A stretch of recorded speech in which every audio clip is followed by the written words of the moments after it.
गरीब अंग्रेजन बहू की रसोई। लीजा, बेबो, टीना तीनों बहुत ऐशो आराम से अपने ससुराल में रह रही थी। शादी को 1 महीना हो गया था और उनके ससुराल में किसी भी चीज की कोई कमी नहीं थी।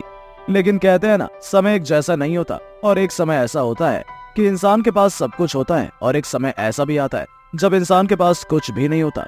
ठीक उसी तरह से लीजा, बेबो और टीना तीनों के ससुराल में बहुत भारी मुसीबत आ जाती है। तीनों के पति बिजनेसमैन थे और उन तीनों को बहुत बड़ा नुकसान हो जाता है, जिससे उनका बिजनेस एकदम ठप हो जाता है। वो तीनों नीरज, सूरज, तरुण उदास होकर अपनी माँ से कहते हैं, माँ, बिजनेस में बहुत बड़ा नुकसान हुआ है और इस नुकसान की भरपाई करने के लिए मुझे तो ऐसा लगता है कि हमें हमारा घर भी बेचना पड़ेगा, क्योंकि अब तो हमारे पास पैसे हैं ही नहीं कि हम अपने बिजनेस में पैसा लगा पाए। इसलिए न चाहते हुए भी हमें ये घर बेचना पड़ेगा। बेटा, उसके बाद तो हमारे घर की आर्थिक हालत बहुत ज्यादा खराब हो जाएगी। अगर हमें घर बेच देंगे तो हम कहाँ जाएंगे? तुझे तो पता ही है, इतनी महंगाई में दोबारा घर लेना, ऊपर से बिजनेस में इतना बड़ा नुकसान, कैसे झेल पाएंगे हम लोग? अब जीने के लिए कुछ तो करना ही पड़ेगा। इस घर को बेचकर जो भी पैसे मिलेंगे वो हमें बिजनेस में जो घाटा हुआ है वहां लगाना पड़ेगा। दूसरा, हम किराए पर ही दूसरा घर ले लेंगे। वहां से हमें फिर से मेहनत करनी पड़ेगी, कोई नौकरी ढूंढनी पड़ेगी। माँ, समझ में नहीं आ रहा कि क्या करूं। हम तो यहाँ से भी गए और अपने रिश्तों से भी गए। तुझे तो पता है ना कि तुम तीनों ने विदेश में जाकर विदेशी बहू उठाकर ले आए हो, और तुम्हें क्या लगता है कि वे अंग्रेजन बहू हमारी इस बुरी स्थिति में साथ देगी? अरे, उन्होंने कभी गरीबी देखी भी नहीं होगी। अब तो मुझे ऐसा लगता है कि शायद वे तुम तीनों को छोड़कर भी चली जाएगी। नहीं माँ, ऐसा नहीं हो सकता। हमें विश्वास है वो भले ही विदेश में रहते हैं, लेकिन उनके संस्कार बहुत अच्छे हैं। कोई बात नहीं, जीवन में उतार चढ़ाव इंसान को कुछ न कुछ सिखा कर ही जाता है। देख लेते हैं कि कौन अपना है कौन पराया। घर बेचना है तो बेच दो। तभी वहाँ लीजा आती है और कहती है, माँ जी, आपको यही लग रहा होगा कि हम तीनों विदेश में रहते हैं, तो शायद ऐसी बुरी सिचुएशन पे हम एडजस्ट नहीं कर पाएंगे। तो ऐसा कुछ भी नहीं है, हम एक ही परिवार का हिस्सा है। शादी करने का मतलब होता है एक ऐसा रिश्ता जिसमें कितनी भी बुरी से बुरी परिस्थिति आ जाए और कितनी भी मुसीबत क्यों ना आ जाए, उस रिश्ते को निभाना है और इस रिश्ते को साथ लेकर चलना है। बेटा, बड़ी बड़ी बातें करना बहुत आसान होता है, और आजकल के तुम बच्चे ना फिल्मी डायलॉग बहुत अच्छे से मार लेते हो। इसलिए जब चीजें बीतने लगेंगी उसके बाद तुम्हें पता चलेगा। अब ये बातें करने का कोई मतलब नहीं है। मैं तो कहती हूँ नीरज किसी डीलर से बात करके इस घर को बेच दे। जिसे हमारे साथ रहकर इस रिश्ते को निभाना है वे निभाएगा, और जिसे जाना है वो विदेश जा सकता है।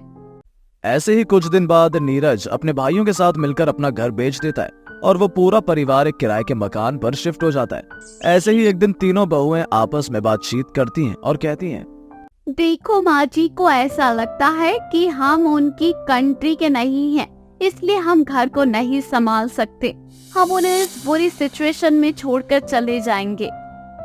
ये माँ जी की गलतफहमी है, क्योंकि माँ जी ने हमें उस टाइम पर सपोर्ट किया था जब कोई भी अपने घर में आउट ऑफ कंट्री की बहू को एक्सेप्ट नहीं करता था। उस टाइम पर माँ जी ने हमें अपने घर की बहू माना था। तो आज चाहे कुछ भी हो जाए, हम अच्छे से अपने पूरे परिवार को संभालेंगे। तीनों बहू मिलकर खाना बनाने के लिए जाती हैं। वो देखती हैं कि गैस खत्म हो गई है। तभी वो तीनों अपनी सास के पास आती है और उसे इस बारे में बताती हैं, जिसके बाद सास अपनी बहू से कहती है, गैस खत्म हो गई है, तो अब मैं क्या ही बताऊं तुम्हें कि खाना कैसे बनेगा। तुम्हें तो पता है ना कि अब घर में पैसे भी नहीं है कि दोबारा गैस मंगवा लूं। मैं तुम्हें सच में कहती हूँ कि हम सब रात को खाना खाए तो चूल्हे पर ही खाना बनाना शुरू कर दे। लेकिन माँ जी, हमें चूल्हे पर खाना बनाना नहीं आता और आज तक हमने चूल्हे पर खाना बनाया ही नहीं, तो ये सब तो पॉसिबल नहीं है हमारे लिए। एक काम करो, सब लोग एक गिलास पानी पीकर सो जाओ। जब गैस आएगा तब खाना बनेगा और तभी हम खाना खा पाएंगे। तीनों आपस में मिलकर अपनी रसोई संभाल लेते हैं। यूट्यूब के जरिए तीनों चूल्हे पर खाना बनाना सीखते हैं और रात का खाना चूल्हे पर बनाकर तैयार कर लेते हैं और फिर सभी को खाना परोस दिया जाता है। खाना देखकर सास बहुत खुश होती है और कहती है, क्या बात है, तुम तीनों ने चूल्हे पर खाना बना लिया। तुमने तो मेरा मन खुश कर दिया। खैर ये तो अभी पहली सीढ़ी है, अभी तो जीवन में और भी उतार चढ़ाव आने वाले हैं। देखते हैं कि तुम तीनों उसे कैसे हैंडल करती हो। माँ जी, आप ना बिल्कुल भी चिंता मत करो, हम सब कर लेंगे। आखिर हम सब एक ही परिवार का हिस्सा है और हम ऐसे बुरे हालात में एक दूसरे का साथ नहीं देंगे तो कौन देगा। माँ जी प्लीज, आप बिल्कुल भी टेंशन मत लीजिए। और मैं आपसे ये कहना चाह रही हूँ कि मुझे ना मेकअप करना बहुत अच्छा लगता है, तो मैं सोच रही हूँ कि कल मैं मेकअप एकेडमी में मेकअप टीचर का जॉब कर लूँ। मुझे एक बहुत अच्छा ऑफर आया है, शायद इससे थोड़ी बहुत हेल्प हो जाएगी। हाँ, क्यों नहीं, तुम्हें जॉब करना है तो जॉब करो, लेकिन घर और बाहर दोनों काम तुम्हें ही संभालना होगा। बाची, आप बिल्कुल भी टेंशन मत लो। ऐसे ही कुछ दिन बीत जाते हैं। बेबो अपने मेकअप एकेडमी में बच्चों को मेकअप सिखाने का काम करती है। ऐसे ही एक दिन बेबो जॉब से घर वापस आती है और वो देखती है कि लीजा की तबीयत खराब है और टीना अकेले घर का सारा काम कर रही है। ये सब देखकर बेबो सबसे पहले टीना की मदद करती है और सभी को खाना बनाकर खिलाती है। जिसके बाद सास बेबो से कहती है, सच बताओ तो तुम तीनों बहुत अच्छी हो। ऐसी बुरी स्थिति में भी तुम तीनों बखूबी अपनी जिम्मेदारियों को निभा रही हो। इतना तो हमारे कल्चर में रहने वाली हिंदुस्तानी बहू भी नहीं कर पाती जितना कि तुम कर रही हो। ये तो आपका भजप्पन है माँ जी कि आप हमारी अच्छाइयों को देख रही हो। और दूसरी बात, आप हमारी माँ हैं। हमारी माँ को कोई तकलीफ होगी तो हम बर्दाश्त नहीं कर पाएंगे। तुम तीनों ने मुझे अपनी माँ माना है तो तुम तीनों मेरी बेटी हो। और ये सब कुछ जो भी था, मैं सिर्फ एक परीक्षा थी तुम तीनों की। मैं देखना चाहती थी कि तुम तीनों मेरी परीक्षा में खरी उतरती हो या नहीं। दरअसल हमारा बिजनेस में कोई घाटा नहीं हुआ है, वे सिर्फ तुम्हें परखने का एक जरिया था और तुम उसमें सफल हुई हो। इसलिए कल हम फिर से अपने घर में शिफ्ट हो जाएंगे। मैं अपनी तीनों बहुओं से बहुत खुश हूँ क्योंकि तुम तीनों ने बहुत अच्छे से परफेक्ट अपनी जिम्मेदारियां संभाली हैं। दरअसल सास अपनी तीनों बहनों का टेस्ट ले रही थी। वो देखना चाह रही थी किसकी बहू ऐसी बुरी सिचुएशन में उनका साथ देती है या नहीं। आखिरकार तीनों बहुएं अपनी सास का दिल जीत लेती हैं। अब वो पूरा परिवार अपने घर में शिफ्ट हो जाता है। उसके बाद वो सभी हंसी खुशी अपने जीवन में आगे बढ़ते हैं। रात के करीबन 2 बजे बहुत जोर जोर से बारिश हो रही थी। नमिता और उसकी बेटी निधि, जो कि 7 साल की थी, उसकी आँख खुल जाती है क्योंकि उनका घर कच्चा था, जिस वजह से घर की छत टपक रही थी। धीरे धीरे पूरे घर में पानी घुस जाता है। तभी नमिता अपनी छोटी बहन दिव्या को फोन करती है, जो कि एक अमीर घर से थी, और इस बारे में बताती है। दिव्या, मैं जानती हूँ कि इस समय फोन करना बिल्कुल भी ठीक नहीं है तुझे, लेकिन क्या करूँ, बारिश बहुत ज्यादा हो रही है और तुझे तो पता है ना कि मैं कितनी गरीब हूँ। हम गरीबों को रात में चैन से सोने की भी इजाजत नहीं होती। दरअसल तेज बारिश होने के कारण मेरा घर टपक रहा है और आधे से ज्यादा घर में पानी भर चुका है। मैं बस इतना बोल रही हूँ कि अगर तू मुझे अपने घर में थोड़ी सी जगह दे देती तो बहन, बहुत एहसान हो जाता तेरा मुझ पर और मेरी बेटी पर। दीदी, आप ही ना हर जगह भिखारियों की तरह कटोरा लेकर मांगना शुरू कर देती हो। आपको पता है ना, रात के 2 बज रहे हैं और मेरा पूरा ससुराल सो रहा है क्योंकि हम बिजनेस करने वाले लोग हैं, मेहनत करते हैं, इसलिए रात को हमें चैन से सोना होता है। आप लोगों का क्या, मुंह उठाकर यहाँ वहाँ कुछ मांग लेते हैं। किसी ने दे दिया तो ठीक है, नहीं दिया तो कोई बात नहीं, लेकिन इस तरह से हमारी नींद खराब मत करो। आपके घर में अगर पानी भरा है तो इसमें मैं क्या करूं? दिव्या, भूल गई क्या, मैं तेरी सगी बहन हूँ। एक साथ हम दोनों ने अपना बचपन बिताया है और आज तो अपनी बड़ी बहन से इस तरह से बात कर रही है।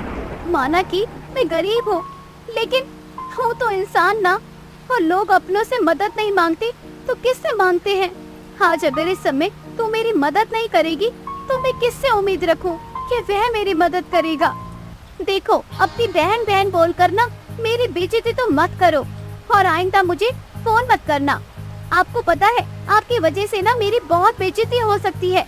मेरे ससुराल में जब इनको पता चलेगा कि मेरी बहन इतनी गरीब है तो वे क्या सोचेंगे? मैंने उनसे झूठ बोला है कि मेरी बहन भी एक अमीर फैमिली में है, लेकिन उन्हें क्या पता मेरी बहन का ससुराल तो इतना गरीब है, क्योंकि वे प्यार में अंधी हो चुकी थी। चल कोई बात नहीं, शायद मेरी गलती है कि मैंने तुझे फोन किया। गलती मेरी है कि मैंने तुझसे उम्मीद लगा ली कि तू मेरी मदद करेगी। बाकी मुझे माफ करना। दिव्या भी फोन काट देती है। अमिता को बहुत बुरा लगता है, लेकिन बेचारी कर भी क्या सकती थी। किसी तरह से दोनों माँ बेटी टूटी फूटी खाट के ऊपर बैठ जाती हैं। नमिता जो कि विधवा थी, उसे अकेले ही अपनी बेटी का पालन पोषण करना था। इसी तरह से दोनों माँ बेटी रात काट लेती हैं। अगली सुबह नमिता एक कमरा किराए पर ले लेती है। बेचारी नमिता को ही सब कुछ देखना था। अपनी माँ को इस तरह परेशान होता देखकर निधि बोलती है, माँ आप परेशान मत हो। जब मैं पढ़ लिख कर एक बड़ी ऑफिसर बन जाऊंगी ना, उस दिन हम दोनों के लिए एक बड़ा सा घर लूंगी।